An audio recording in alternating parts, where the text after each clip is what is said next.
السلام عليكم ورحمة الله وبركاته. إن الحمد لله نحمده ونستعينه ونستغفره ونعوذ بالله من شرور أنفسنا ومن سيئات أعمالنا. من يهدي الله فلا مضل له ومن يضلل فلا هادي له. وأشهد أن لا إله إلا الله وحده لا شريك له وأشهد أن محمدا عبده ورسوله. يا أيها الذين آمنوا اتقوا الله حق تقاته ولا تموتن إلا وأنتم مسلمون. أما بعد فإن خير الحديث كتاب الله وخير الهدي هدي محمد صلى الله عليه وآله وسلم وشر الأمور محدثاتها وكل محدثات بدعة وكل بدعة ضلالة وكل ضلالة في النار. أيها الإخوة أعزكم الله.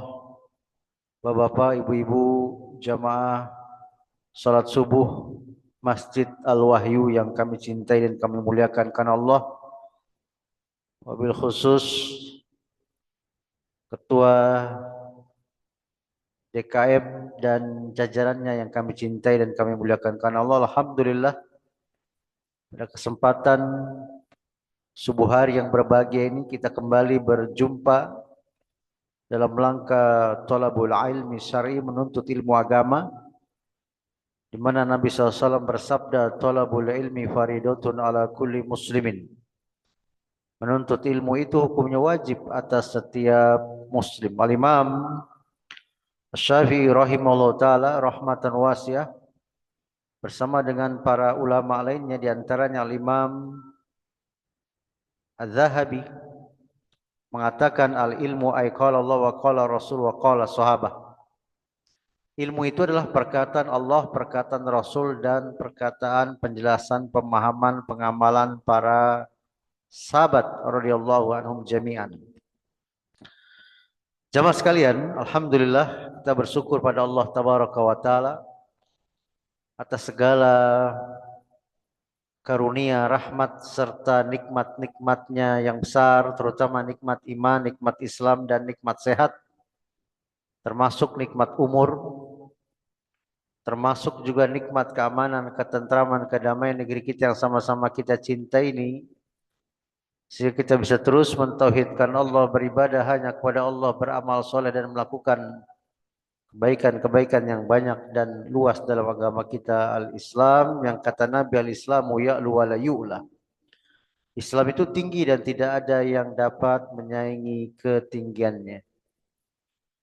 Jamaah sekalian, tidak lupa juga kita doakan para pemimpin-pemimpin negeri ini dan seluruh rakyat Indonesia agar senantiasa diberikan taufik dan hidayahnya oleh Allah tabaraka wa taala.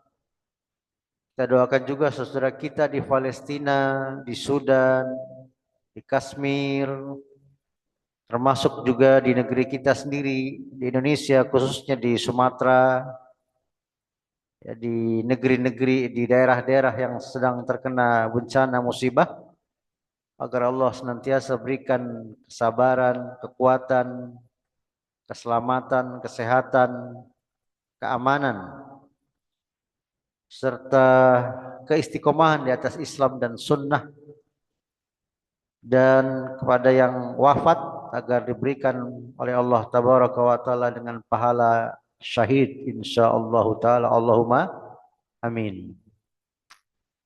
Bapak Ibu yang kami cintai dan kami muliakan karena Allah, seperti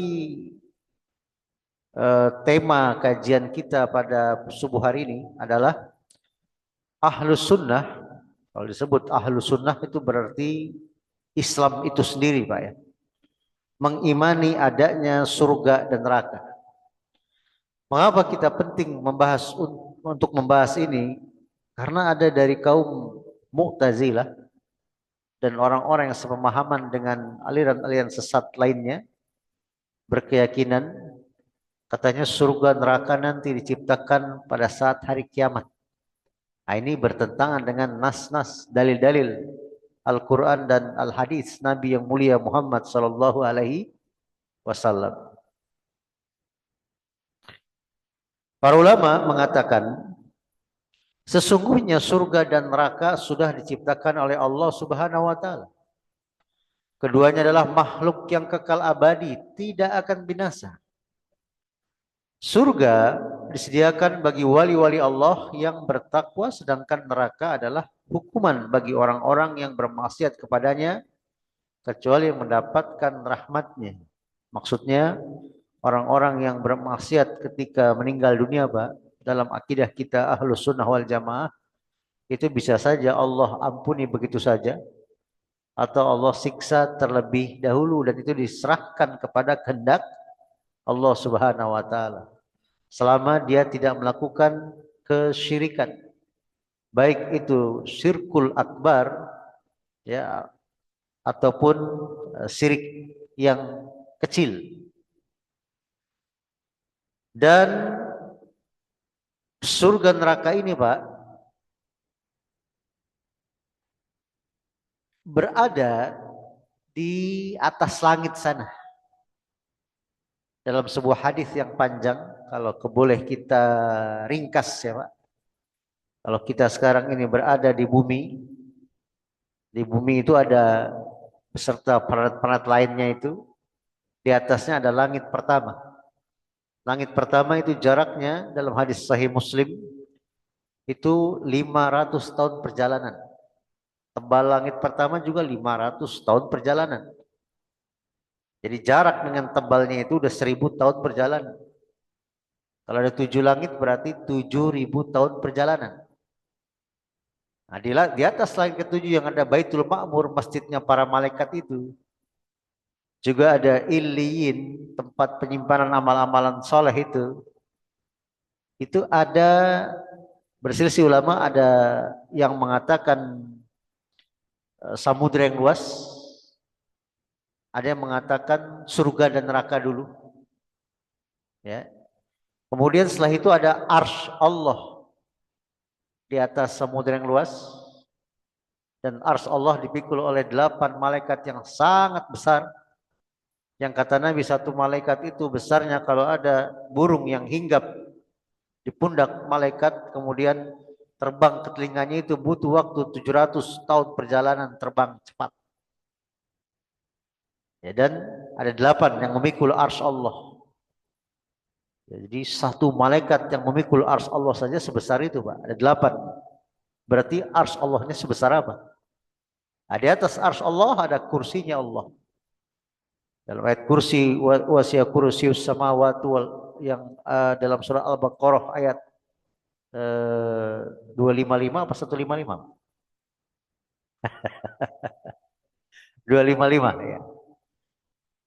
Di atas kursinya Allah ada Allah. Tapi bukan Allah di atas duduk di kursi, bukan. Allah tidak di atas kursi. Maksudnya di benda kursi yang kita nggak tahu bentuknya, wallahu alam. Tapi Allah di atas segala-galanya. Nah, di bawah Allah, kursinya Allah, arsnya Allah, malaikat 4 itu, kemudian surga, neraka, samudra yang luas, 7 lapis langit, bumi, planet-planet, galaksi, ribuan, jutaan itu, miliaran, mungkin triliunan. Yang di bawah Allah itu semuanya bergantung pada Allah. Membutuhkan Allah. Allah tidak butuh kursi itu, Allah tidak butuh arsy itu. Makanya Pak, para ulama ketika ditanya makhluk Allah yang paling besar apa? Jawabannya apa Pak? Arsy-nya Allah yang paling besar. Kemudian apa yang pertama kali diciptakan? Arsy-nya Allah atau Al-Qalam? Jumhur ulama mengatakan Al-Qalam.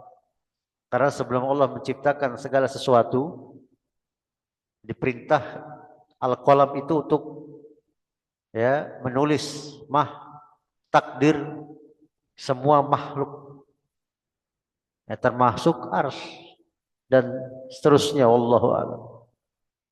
Itu gambaran singkat tentang alam semesta ya Pak.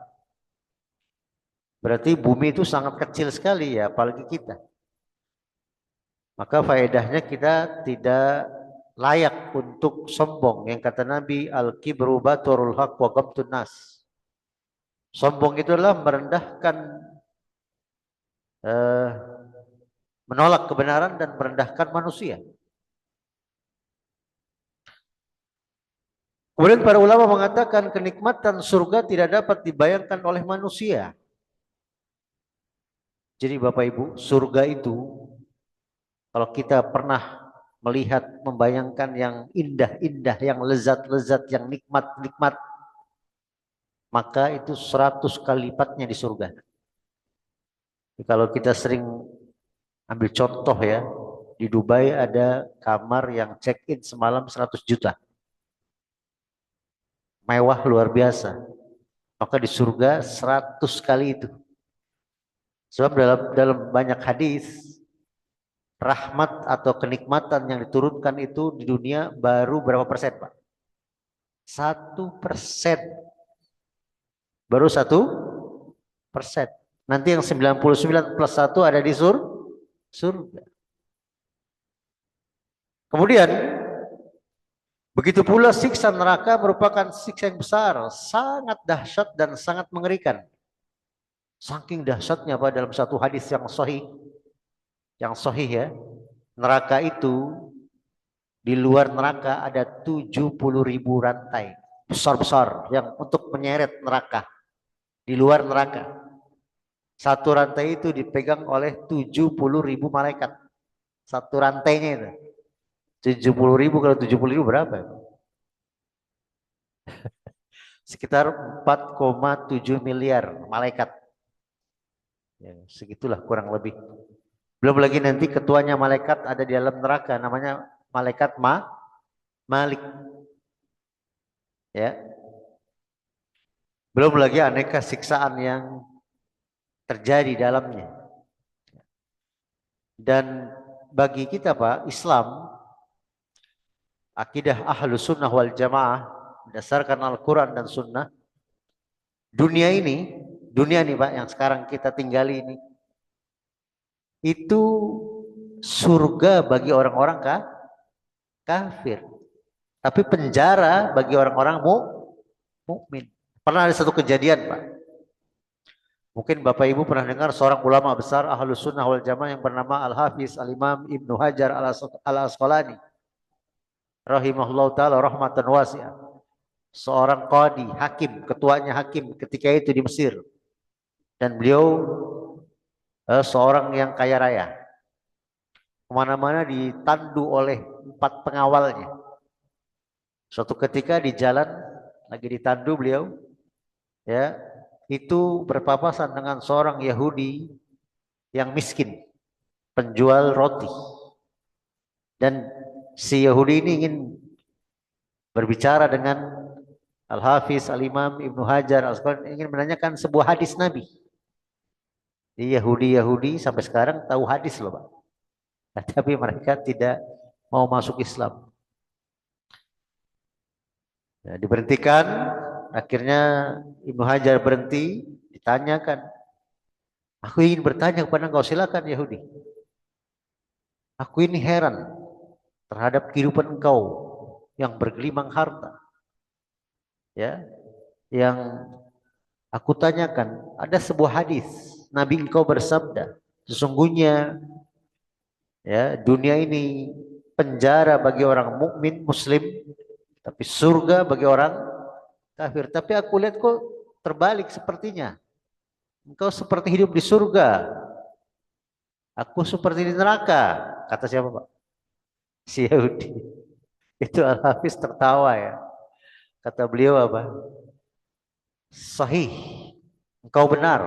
Itu hadis Nabi kita yang mulia Muhammad SAW. Tidak syak, tidak ragu lagi. Dan kata beliau, ketahuilah, camkanlah, fikirkanlah. Sekaya-kayanya kami di dunia, orang beriman kaya raya Pak, itu dinisbahkan, dibandingkan dengan kenikmatan, kelezatan, kebahagiaan, kesenangan, kekayaan di surga, di akhirat, nggak ada apa-apanya. Karena baru 1%. Jadi nyimak banget itu Yahudi itu ya, Yahudi miskin ini. Tapi ingat baik-baik kata beliau, semiskin-miskin engkau di dunia, sesengsara-sengsara engkau di dunia, semelarat-melarat engkau di dunia, dinisbahkan dengan neraka yang engkau akan dapat nanti alami, ini surga bagimu. Betul gak Pak? Kan belum disiksa dia di dunia. Kalau dia sampai matinya tidak mau masuk tidak mau beriman pada Allah dan Rasulnya, wafat dalam keadaan kafir. Innalladzina kafaru min ahlil kitabi wal musyrikina fi nari jahannam khalidina fiha ulaika hum syarrul bariyah.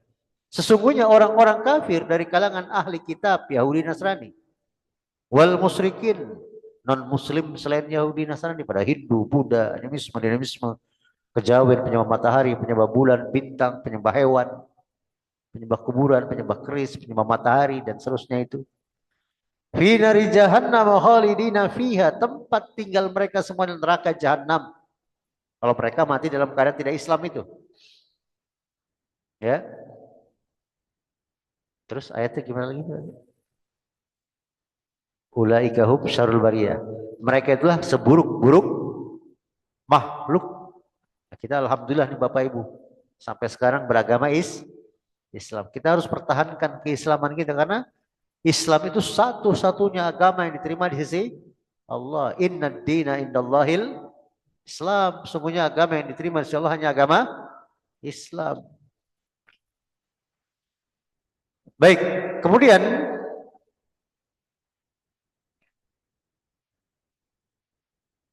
berbicara tentang surga ya Bapak Ibu ya, itu luar biasa ya. Di surga itu tidak ada lagi ibadah. Makanya di surga saya tanya, ada masjid gak?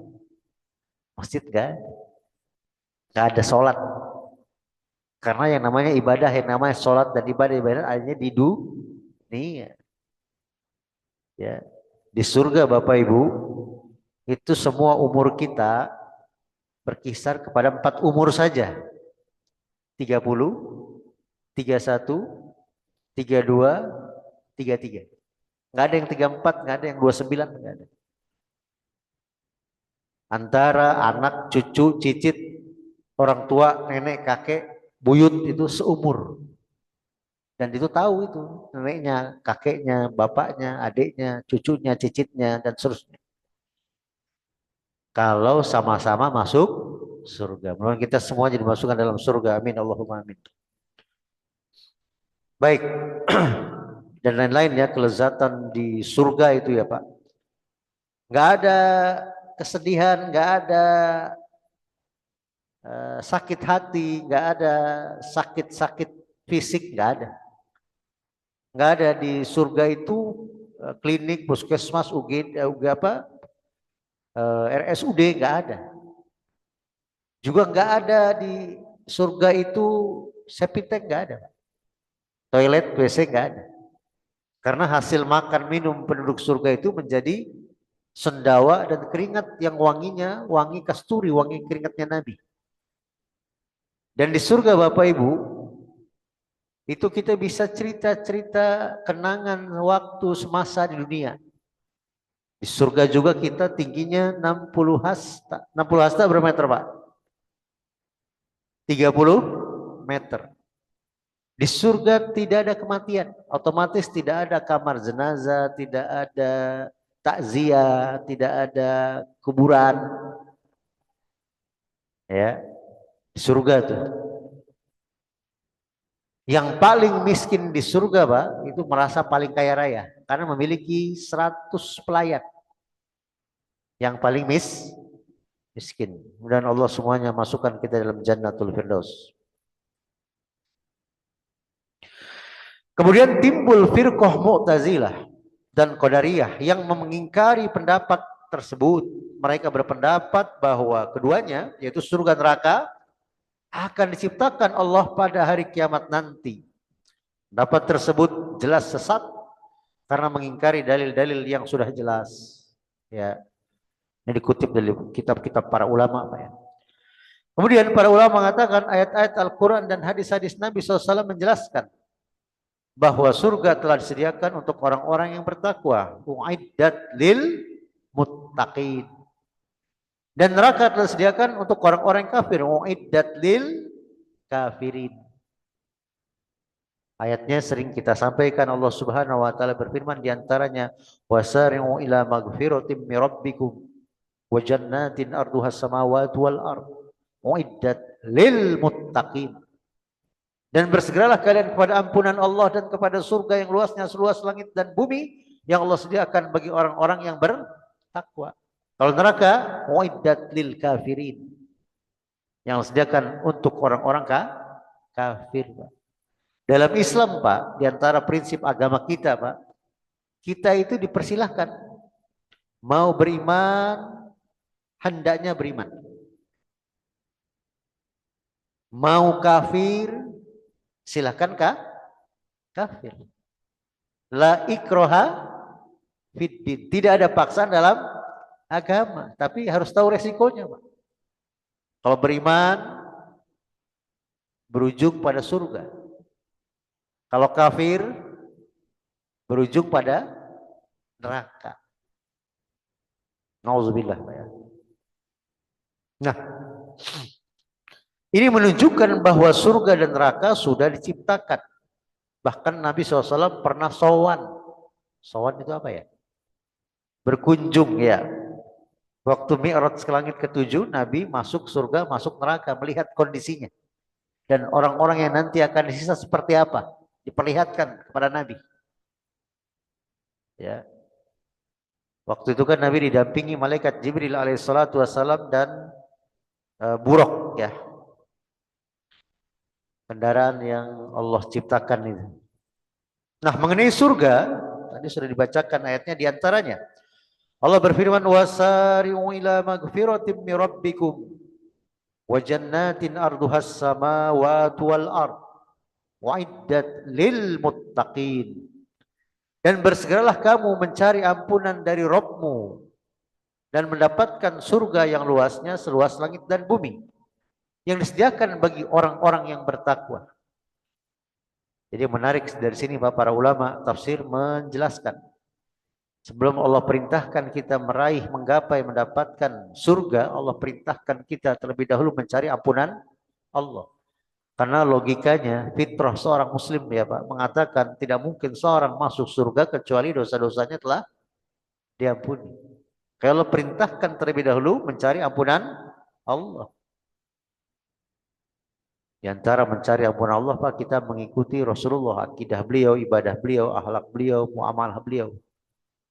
Bahkan bukan hanya diampuni dosa kita, tapi kita juga mendapat kecintaan Allah. Sebagaimana Allah Subhanahu wa taala berfirman dalam surat Ali Imran surat ketiga 31. Qul in kuntum tuhibbunallah fattabi'uni yuhibbukumullah wa yaghfir lakum dzunubakum wallahu ghafurur rahim. Katakanlah hai Muhammad, jika mereka benar-benar mengaku-ngaku cinta Allah, fattabi'uni. Nabi suruh berkata begitu kepada para sahabatnya dan berlaku kepada kita umumnya kaum muslimin. Maka ikutilah aku, ikuti Rasulullah. Yuhibbukumullah. Niscaya Allah akan mengampuni, akan mencintai kalian. Wa yaghfir lakum dzunubakum wallahu ghafurur rahim. Dan Allah akan mengampuni dosa-dosa kalian. Sungguhnya Allah Maha Pengampun lagi Maha Penyayang. Dan di antara sebab terbesar kita mendapat ampunan Allah, bahkan kecintaan Allah adalah apa Pak? Mengikuti Rasulullah SAW. Akidah beliau, ibadah beliau, akhlak beliau, muamalah beliau, dan seterusnya. Ya. Dan mengenai neraka, Allah Ta'ala berfirman, وَاتَّقُوا النَّارَ الَّتِي أُعِدَّتْ لِلْكَافِرِينَ. Dan peliharalah dirimu dari api neraka yang disediakan bagi orang-orang kafir, Pak. Jadi neraka untuk siapa, Pak? Orang kafir. Kalau dalam perusahaan, Pak, ada namanya reward and punishment. Reward itu apa sih, Pak Nanang? Penghargaan, diberikan pujian, hadiah, poin, bonus, begitu ya. Kalau punishment, sanksi, hukuman, itu kalau nggak ada itu Pak, yang rajin, yang prestasi, yang pintar itu udah dia mendingan sama aja sama yang nggak rajin, sama yang bodoh, karena nggak pernah dihargai. Ya begitupun Allah Subhanahu wa taala tidak akan mengingkari janjinya Pak. Yang beriman, yang beramal soleh, bertakwa, surga pasti. Begitupun yang kafir, yang ingkar, yang menentang Allah dan Rasulnya sudah pasti masuk neraka. Itu pasti Pak. Dan nggak mungkin masuk surga. Sebagaimana Bapak Ibu bisa lihat dalam surat Al-A'raf, surat ke-7 ayat 40 itu. Ya orang-orang yang mendustakan ayat Allah, menyombongkan diri terhadap Allah. Di dunia itu Pak, bagi mereka itu nanti di akhirat itu, ketika mati itu tidak akan dibukakan pintu-pintu surga. Dan bagi mereka tidak akan mungkin masuk surga seperti tidak mungkinnya onta masuk lubang, lubang apa Pak? Jarum. Al-A'raf ayat 40. Saking tidak mungkinnya. Baik, kemudian ayat-ayat yang menjelaskan bahwa orang yang masuk surga akan kekal di dalamnya selama-lamanya. Jadi orang yang masuk surga itu nggak mungkin dikeluarin masuk neraka gitu Pak. Wah ini salah nih, ini harusnya masuk neraka, dikeluarin Pak, nggak mungkin. Tapi orang yang masuk neraka bisa mungkin masuk surga selama dia wafatnya, matinya, meninggalnya, akhir hayatnya masih ada iman walaupun sebesar biji sawi ya, dalam dalam kitab-kitab terjemahan itu ya. Zarrah itu ya. Dikeluarkan, hanya saja mereka mendapatkan cap di jidatnya jahannamiyun, mantan penghuni neraka. Barangkali itu yang surga yang paling rendah. Tapi yang paling rendah mendapat 100 pelayan ya, paling rendah loh. Ya. Nah, di antaranya Allah berfirman, jazaa'uhum inda rabbihim jannatu adnin tajri min tahtihal anharu khalidina fiha abada. Al-Bainah ayat 8 itu tadi Pak ya. Balasan mereka di sisi Rabb mereka ialah surga Aden yang mengalir di bawahnya sungai-sungai. Mereka kekal di dalamnya selama-lamanya. Jadi kalau orang masuk surga dalam akidah Ahlus Sunnah wal Jamaah pasti kekal. Ya, pasti kekal. Karena tadi sebelum masuk surga dia dosa-dosanya dihapus dulu. Sedangkan di antara ayat-ayat Al-Quran yang menjelaskan tentang kekalnya orang-orang kafir dalam neraka adalah firman Allah dalam surat Al-Ahzab, surat 33 ayat 64 sampai 65 Allah berfirman, Innallaha la'anal kafirina wa adda lahum sa'ira. Sa'ira. Sungguh Allah melaknat orang-orang kafir yang menyediakan bagi mereka api yang menyala-nyala. Maksudnya neraka Pak ya. Khalidina fiha abada. Mereka kekal di dalamnya selama-lamanya. La yajiduna waliyya wala nasira. Mereka tidak akan mendapatkan pelindung dan penolong. Ya. Orang kafir dan munafik akan masuk ke dalam neraka dan kekal di dalamnya selama-lamanya. Kalau kafir dan munafik yang asli. Tapi kalau orang-orang mukmin, orang muslim yang meninggal dalam keadaan dosa-dosa besarnya belum ditaubati, belum taubat Pak ya. Itu kan tadi kita di awal sudah jelaskan. Masyiatullah ya Pak, diserahkan kepada kehendak Allah. Imma Allah mengazabnya terlebih dahulu, waliyazubillah ya, kita berlindung kepada Allah, atau Allah ampunkan begitu saja. Jangankan Allah Pak, kita manusia Pak, kalau ada orang salah sama kita sering maafin nggak? Hah? Sering. Tapi sebagian ada gak yang balas dendam? Itu manusia. Ya, kita tahu Allah wa huwal ghafurur rahim, Maha Pengampun lagi Maha Penyayang. Nah, orang kafir itu Pak, bisa lihat dalam surat At-Taubah ayat 68 itu ya. Wa'adallahu al-munafiqina wal munafiqati wal kuffara nar jahannam khalidina fiha hiya hasbuhum wa la'anahumullah wa lahum adzabun muqim. Allah menjanjikan mengancam orang-orang munafik laki-laki dan perempuan dan orang-orang kafir dengan neraka jahanam. Mereka kekal di dalamnya. Cukuplah neraka itu bagi mereka. Allah melaknat mereka dan mereka mendapat azab yang kekal. Jadi Pak, dalam akidah kita Ahlus Sunnah wal Jamaah ya Bu ya, yang kekal di neraka adalah yang matinya kafir.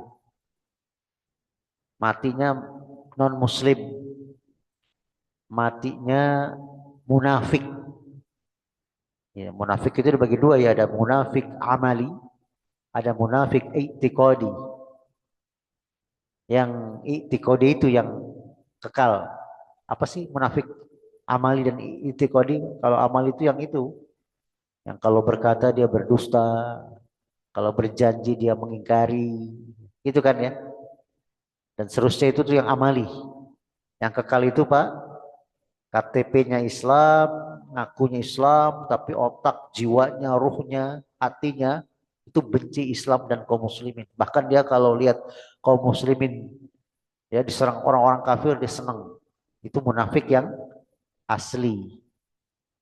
Ya banyak di zaman Nabi saya sudah banyak itu kaum munafik gitu. Makanya ayat Al-Baqarah itu kan awal-awal berbicara tentang makarnya orang-orang munafikun ya. Adapun umat Nabi Muhammad SAW yang masuk neraka dengan sebab perbuatan dosa-dosa besar dan maksiat yang mereka perbuat, maka mereka tidaklah kekal dalam neraka. Mereka akan keluar dari neraka dengan rahmat Allah Subhanahu wa taala dan syafaat Nabi Muhammad SAW ya. Jadi orang Islam yang meninggalnya masih Islam, misalnya ya, nggak sholat, durhaka sama orang tua, bergelimang dengan riba, misalnya ya, terus pembunuh, apalagi Pak, khomer, minuman keras, meninggal Islam, ya suatu saat insya Allah Allah angkat keluarkan dia dari neraka. Berapa lamanya di neraka wallahu alam, hanya Allah yang tahu. Tapi tadi ya bisa Allah ampuni begitu saja, bisa juga disiksa terlebih dahulu. Itu semua diserahkan kepada kehendak Allah Subhanahu wa taala. Nah, di antaranya hadis Nabi SAW Pak. Kata Nabi SAW ini hadis yang diriwayatkan oleh Al-Imam Tirmidzi, Ahmad dari sahabat Abu Sa'id Al-Khudri radhiyallahu anhu. Al-Imam Tirmidzi mengatakan hadza hadisun hasan sahih, ini adalah hadis hasan yang sahih. Hadis hasan sahih ya.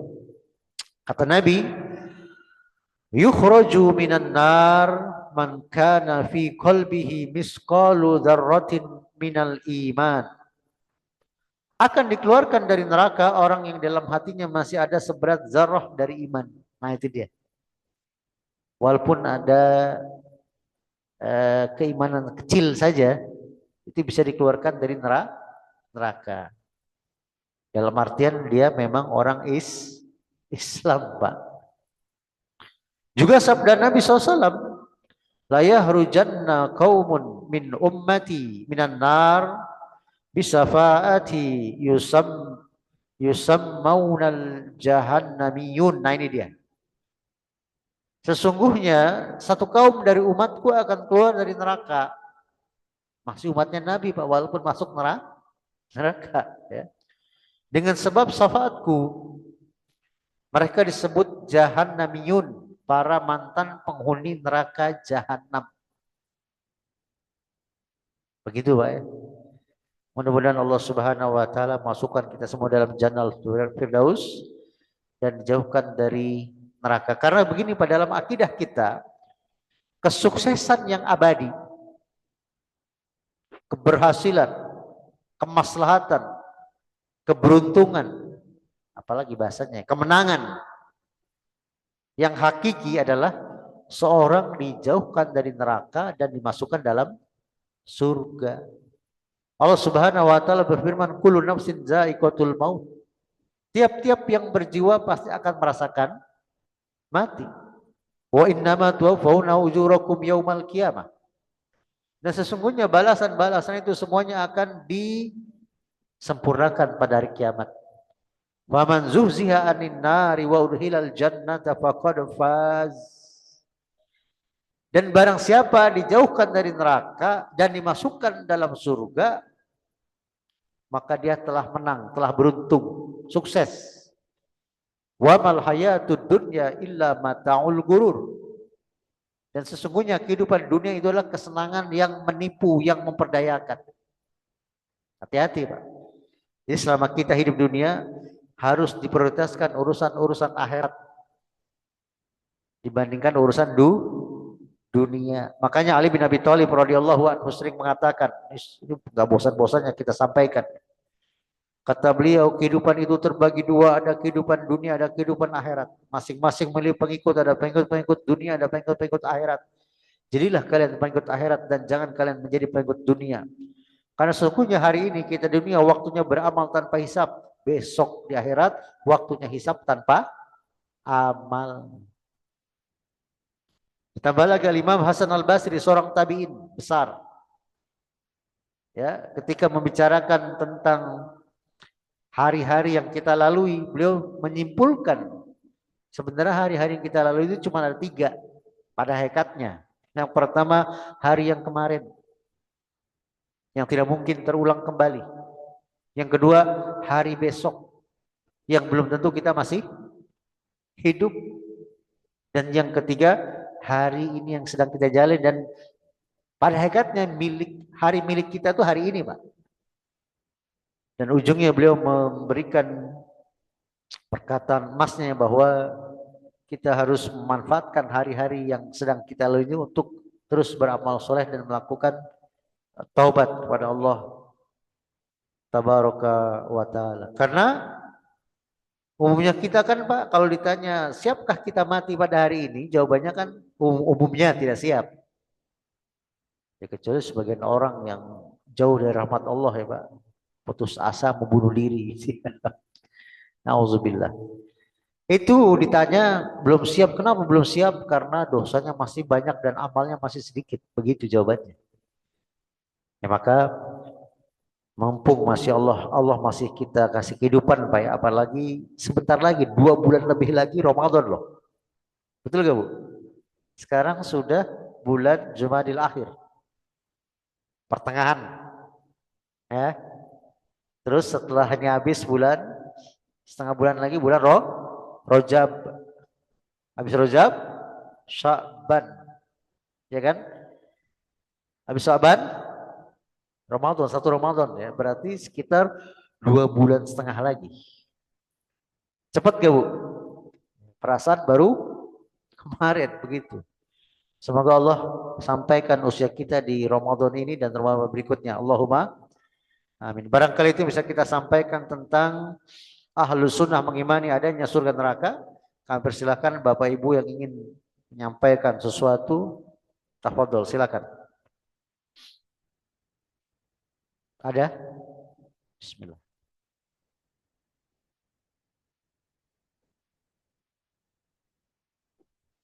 Dari Ibu ada pertanyaan mungkin?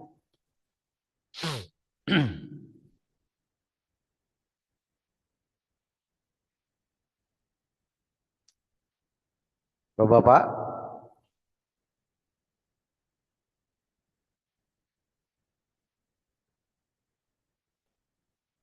Tidak ada. Mudah-mudahan bermanfaat. yang benar datangnya dari Allah dan Rasulnya. Gak ada yang mana yang disampaikan. Belum ada.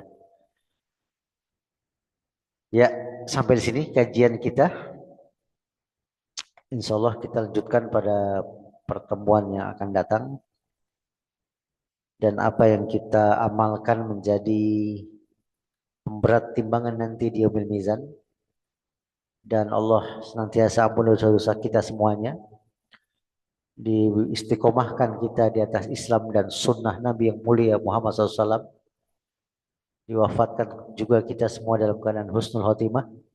Dan kita terus doakan saudara kita ya, Bapak Ibu yang sedang terkena musibah, agar diberikan kesabaran, kekuatan, ya, keselamatan, kesehatan, dan semoga Allah pulihkan sedia kala sehingga saudara kita juga bisa beribadah seperti semula.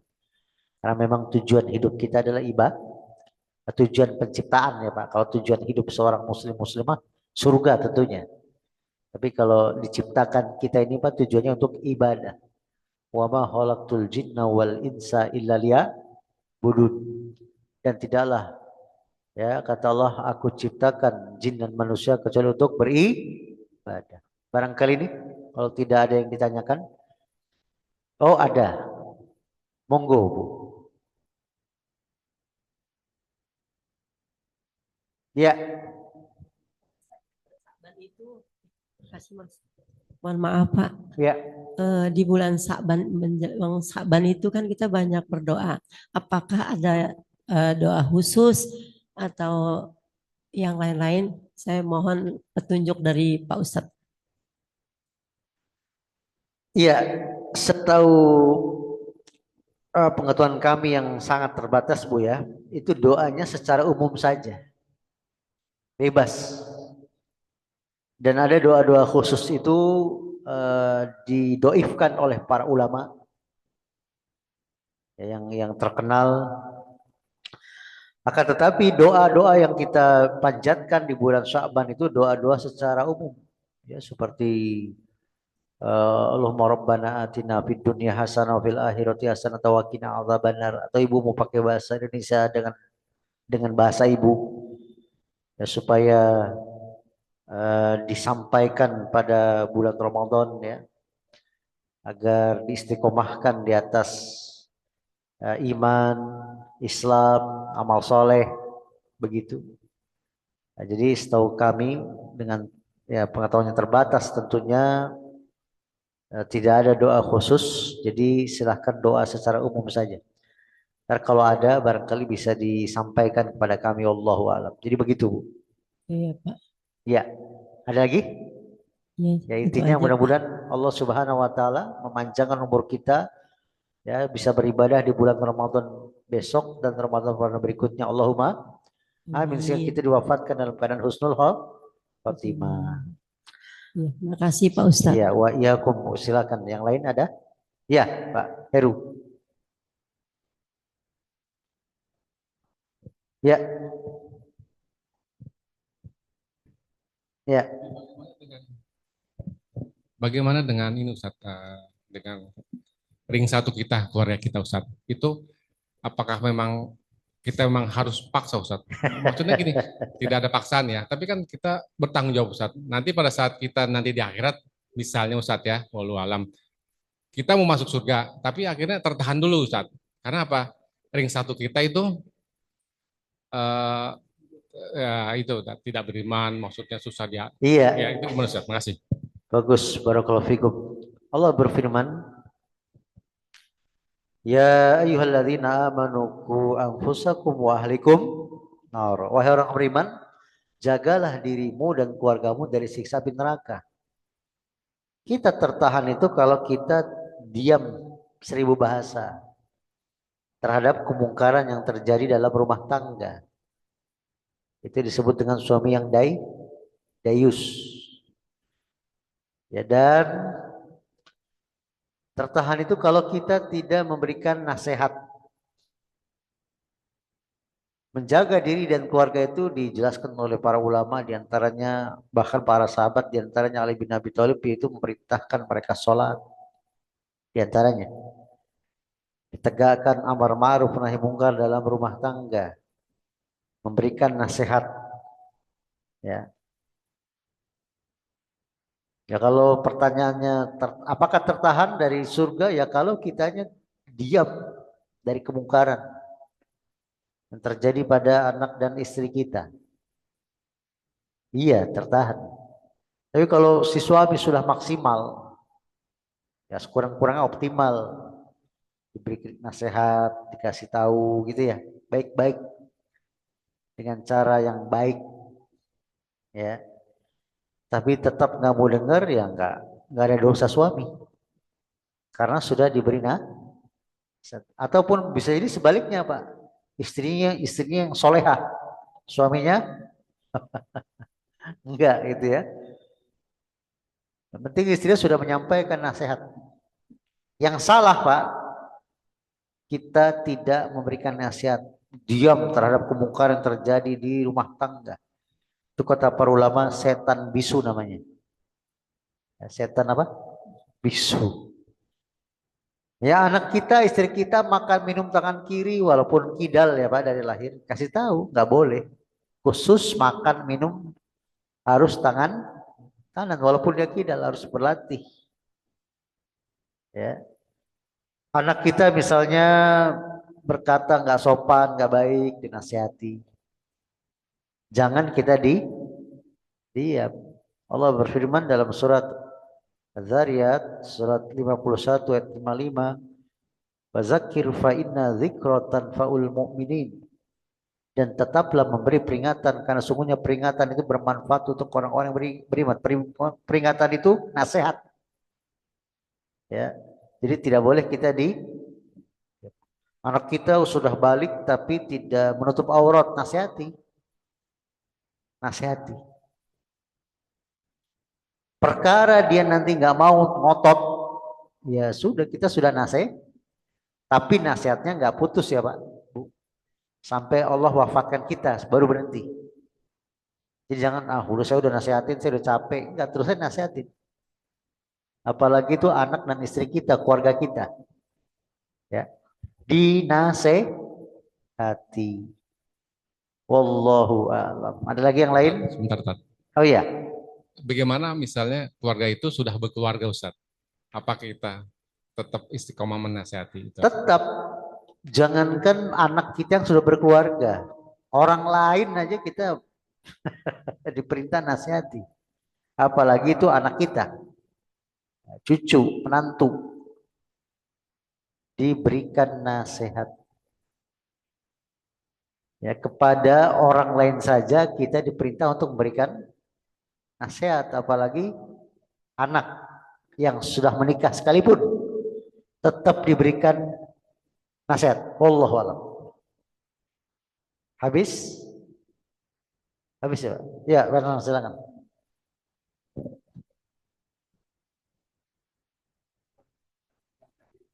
Ya.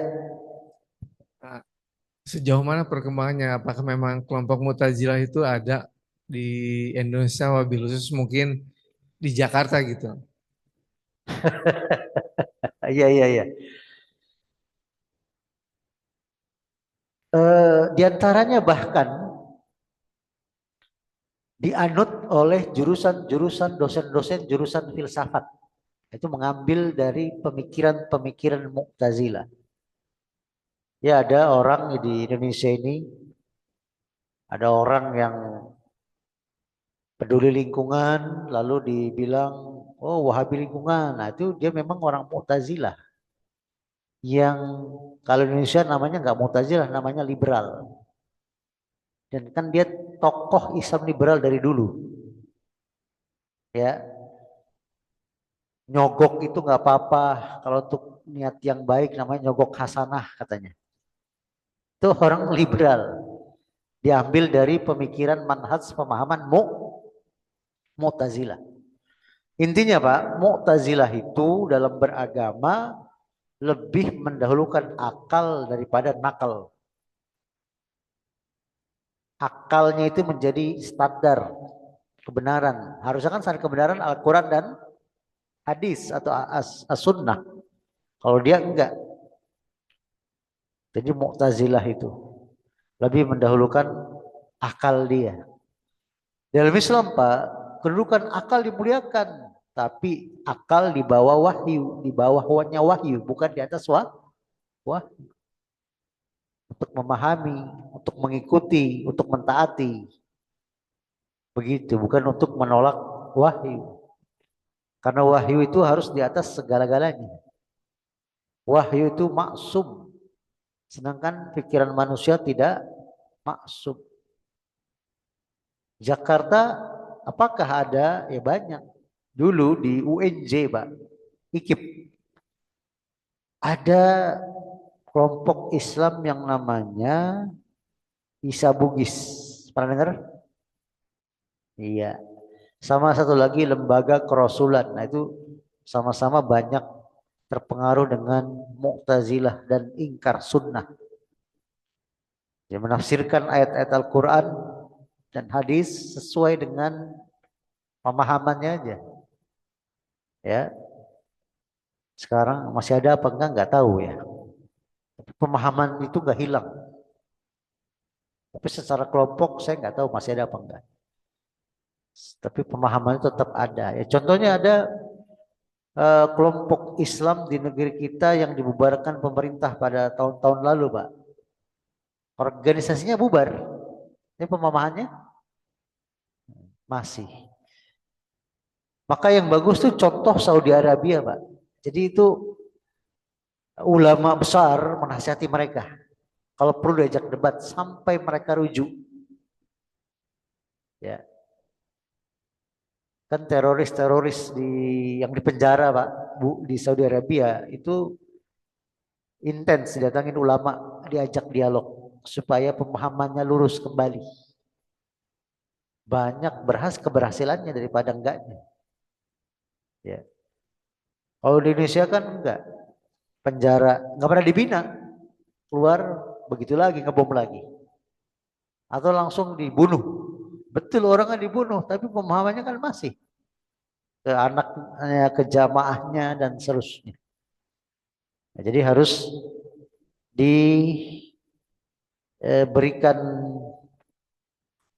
pemahaman pengajian begitu. Jadi kembali kepada Mu'tazilah tadi, kalau sekarang itu dulu menamakannya jaringan Islam liberal. Iya.